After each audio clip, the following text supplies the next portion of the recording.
Assalamualaikum warahmatullahi wabarakatuh. Perkenalkan, nama saya Nur Alfiatur Rohmah, kelas manajemen ME, NIM 1911100002468 dari Prodi Manajemen Fakultas Ekonomi dan Bisnis.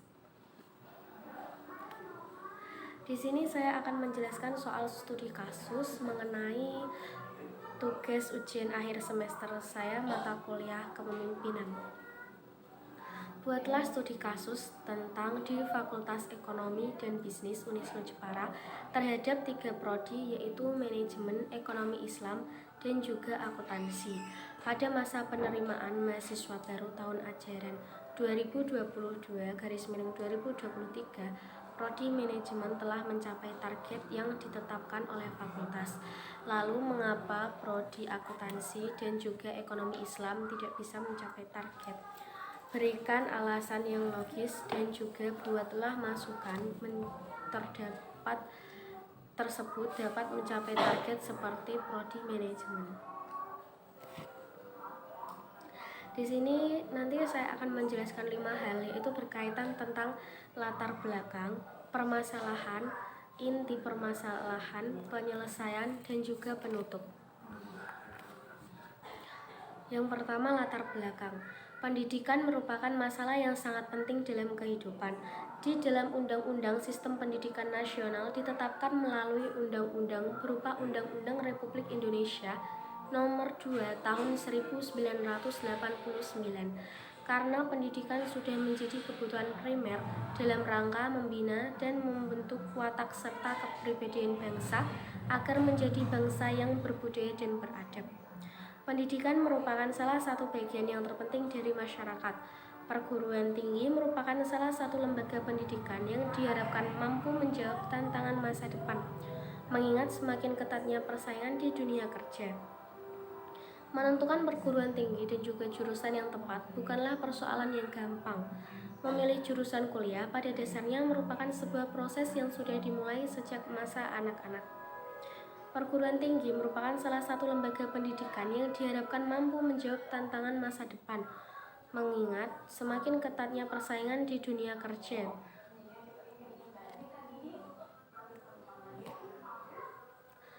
Banyak jurusan yang kemudian sepi peminat karena siswa yang tidak tahu peluang berkarya di bidang itu ternyata sangat besar dan bagus. Salah satu penyebab utamanya adalah minimnya informasi yang diterima siswa mengenai program-program studi yang ada di perguruan tinggi dan juga bagaimana prodi tersebut memiliki peluang kerja yang baik. Permasalahan tersebut dapat dipicu karena kurangnya mencari informasi secara detail mengenai jurusan yang diminati.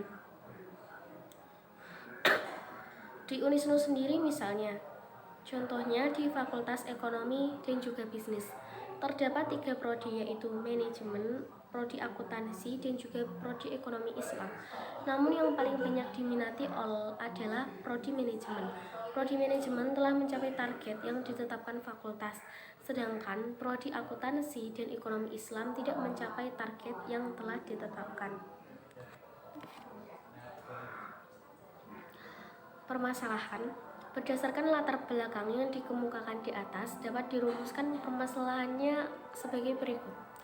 Apakah minat mahasiswa berpengaruh terhadap pengambilan keputusan dalam memilih program studi manajemen pada Fakultas Ekonomi dan Bisnis Universitas Islam Nahdlatul Ulama?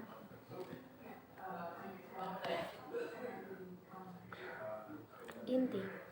Minat merupakan suatu keadaan di mana seseorang mempunyai perhatian terhadap sesuatu dan disertai keinginan untuk mengetahui dan mempelajari maupun membuktikannya lebih lanjut.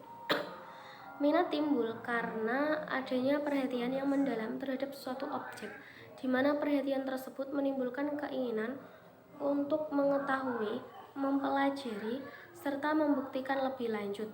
Hal itu menunjukkan bahwa dalam minat, di samping perhatian juga terkandung suatu usaha untuk mendapatkan sesuatu dari objek minat tersebut. Minat dan jurusan atau program studi yang tersedia di sebuah perguruan tinggi merupakan bahan pertimbangan bagi calon mahasiswa. Sedangkan minat calon mahasiswa itu ditentukan berdasarkan subjek mata kuliah atau program studi yang akan ditekuni oleh mahasiswa tersebut. Minat itu berkaitan juga dengan cita-cita calon mahasiswa setelah berhasil meraih gelar sarjana. Bidang apa yang dilakukannya untuk mengaktualisasikan diri dan mendapatkan penghasilan.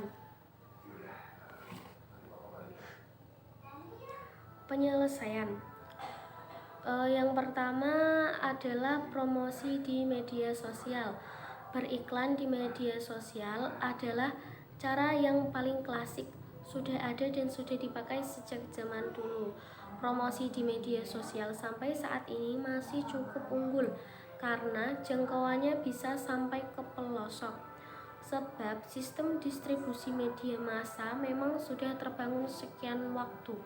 Selain itu, media massa juga yang paling mudah diakses oleh semua kalangan. Yang kedua adalah promosi dari media internet. Remaja era ini sangat dekat dengan internet, baik sebagai sarana mencari materi pelajaran maupun guna bersosialisasi secara virtual.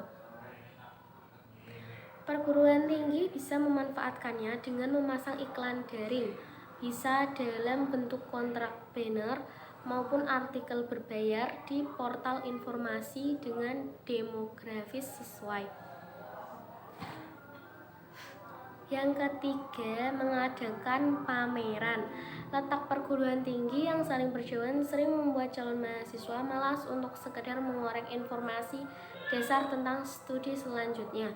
Pameran pendidikan bisa menjadi solusi. Dengan kegiatan ini, calon mahasiswa bisa membandingkan secara langsung dan menyesuaikan dengan minatnya. Apalagi dalam pameran pendidikan pasti ada perwakilan perguruan tinggi yang bisa diajak tanya jawab serta secara langsung dengan pengunjung supaya informasinya yang diperoleh bisa lebih jelas. Penutup, setelah dikemukakan beberapa kesimpulan berdasarkan penelitian pada kampus Universitas Islam Nahdlatul Ulama, maka terdapat saran yang dapat dijadikan pertimbangan, yaitu bagi pihak instansi diharapkan untuk memperhatikan minat mahasiswa agar tepat memilih keputusan dalam memilih program studi yang diinginkan mahasiswa.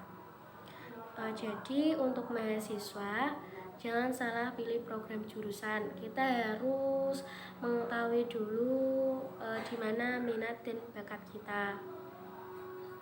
Sekian presentasi dari saya, kurang lebihnya mohon maaf. Saya akhiri. Terima kasih. Wassalamualaikum warahmatullahi wabarakatuh.